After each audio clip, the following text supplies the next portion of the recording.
ত্রয়োদশ জাতীয় সংসদ নির্বাচন পর্যবেক্ষণে ধাপে ধাপে ইউরোপীয় ইউনিয়নের পর্যবেক্ষক আসছেন বাংলাদেশে। শনিবার সকালে রাজধানী থেকে ৫৬ জন দীর্ঘমেয়াদী পর্যবেক্ষক দেশের বিভিন্ন জেলার উদ্দেশ্যে রওনা হন। দেশজুড়ে পর্যবেক্ষণ করবেন নির্বাচন সংক্রান্ত প্রশাসনিক কাজ। প্রতি সপ্তাহে প্রতিবেদন পাঠাবেন ইইউ মিশনে। We are really looking forward to your reports and to your assessment from the field. সংক্ষিপ্ত সংবাদ সম্মেলনে আসন্ন নির্বাচনকে বাংলাদেশের জন্য ঐতিহাসিক হিসেবে উল্লেখ করেন ইইউ পর্যবেক্ষণ দলের উপপ্রধান ইন্তালাসে। বলেন, হস্তক্ষেপ নয়, স্বাধীন এবং নিরপেক্ষভাবে ভোট পর্যবেক্ষণ করবে EU. We are deploying our 56 long-term observers to the field.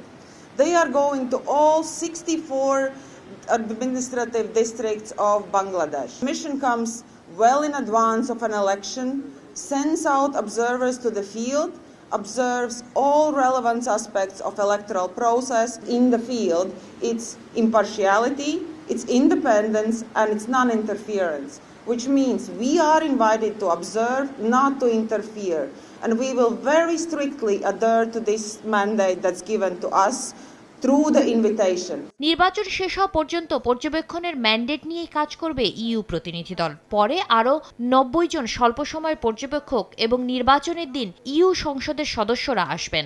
Out in a country, observing in the big towns, in the big cities, towns and villages.